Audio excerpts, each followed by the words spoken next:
یا فرمانبردار ہو کے آ جائے یا جنگ کے لیے تیار ہو جائے، ہم اسے اس کے شہر سے ذلیل کر کے نکال دیں گے۔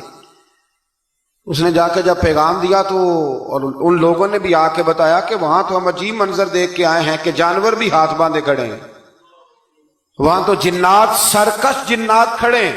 وہ بادشاہ نہیں، وہ نبی ہیں، وہ جو 500 غلام اور 500 کنیزیں گئی تھی، حوال سنایا آ کے۔ تو ملکہ بلقیس نے پھر خط لکھا کہ میں فرما بردار ہو کے آ رہی ہوں۔ معنی کیا ہے؟ میں کلمہ پڑھنے کے لیے آ رہی ہوں۔ تو حضرت سلیمان نے کہا بھئی اب اس طرح کرو، ذرا فرش بچھاؤ۔ انہوں نے فرش بچھایا، اس طرح کا کہ اوپر فرش تھا، نیچے مچھلیاں تیر رہی، لگ رہا تھا دریا ہے۔ ڈیوٹی لگا دی، جنات نے بچھا دیا۔ ادھر حضرت سیدنا سلیمان فرمانے لگے اب چونکہ مان کے آ رہی ہے تو اسے اپنی نبوت کی علامتیں بھی دکھانی ہیں۔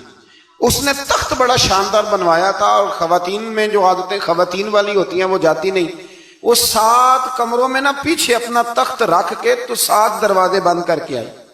اس زمانے میں ایک رواج تھا، وہ زلیخا نے بھی 7 دروازے مکفل کے ایک رواج تھا، ایک کمرہ، پھر کمرے کے پیچھے کمرہ، پھر اس کے پیچھے کمرہ، پھر اس کے پیچھے کمرہ، اور اس کو بڑے موٹے تالے لگائے جاتے تھے۔ اور فلسفہ یہ تھا کہ ایک تالا توڑے گا کوئی تو جب تک سپاہی آ جائیں گے، اور اگر اس کے توڑنے تک نہ آئے تو دوسرے کے توڑنے تک آ جائیں گے، اور اس کے توڑنے تک نہ آئے تو 7ویں تک تو آ جائیں گے۔ یہ ان لوگوں کا نفسیاتی معاملہ تھا، سوچ تھی۔ 7 کمروں میں مکفل کر کے نا وہ نکلی تو حضرت سلیمان علیہ السلام کہنے لگے بھئی مجھے اس کا تخت چاہیے اس کے آنے سے پہلے۔ اس کے آنے سے اس واقعے کی کیا ضرورت تھی قرآن پاک میں؟ یہ کیا حاجت تھی یہ تخت والی ساری بات قرآن نے کیوں بیان کی؟ پوچھیں آپ اپنے دل سے بھی اور انکار کرنے والے منکرین سے بھی، اس کی کیا ضرورت تھی؟ وہ جو کہتے ہیں جی ولی کی کرامت کی کیا ضرورت ہے، سیدھی سیدھی نماز پڑھو، روزہ رکھو، حج کرو، زکوٰۃ دو، تو پوچھو ان سے ایک سورت نمل کے اندر اس ساری تفصیل کی کیا ضرورت تھی؟ ختم ہو گئی جب وہ کلمہ جو پڑھ رہی ہے، تو پھر اس سارے واقعے کو رب کیوں بیان فرماتا ہے؟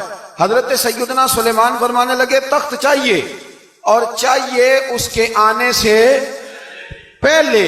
قال عفریت من الجن، جنوں میں سے ایک بہت بڑا جن بولا، کہنے لگا حضور آپ کا یہ تخت برخاست ہونے سے پہلے لے آؤں گا۔ یہ جو آپ میٹنگ کر رہے ہیں نا، یا آپ فیصلے ختم، کچھ نے لکھا صبح سے شام تک میٹنگ ہوتی ہے اور اس کو آنے میں پتہ نہیں کتنے دن لگیں گے، تو میں یہ برخاست ہونے سے پہلے، اور کچھ نے کہا جی آپ شرط کیوں لگاتے ہیں کہ صبح سے شام تک ہوتی؟ اس جن نے کہا جی آپ 10 منٹ میں فارغ ہو جائیں، آپ فارغ ہوں گے تو تخت آ جائے گا۔ مفسرین نے لکھا ہے کہ جب قرآن کہتا ہے کہ اس نے کہا کہ آپ کے فارغ ہونے سے پہلے، تو اس کا مطلب ہے کہ جب آپ اٹھیں گے، یہ جگہ خالی کر دیں گے تو تخت یہاں کیویں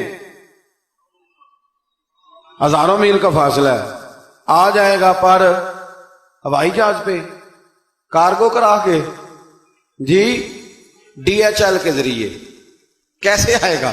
وہ آئے گا تو بس آئے گا۔ تو حضرت سلیمان کی تو بادشاہت تھی نا زمانے پہ، فرمانے لگے نہیں نہیں تو لیٹ ہے، تو لیٹ ہے، تو ہمیں جانتا ہی نہیں، اٹ سٹ تے پکھڑا کوار گندل، اسی اور بھی بوٹیاں جاننے ہاں، یہ تو لیٹ ہے۔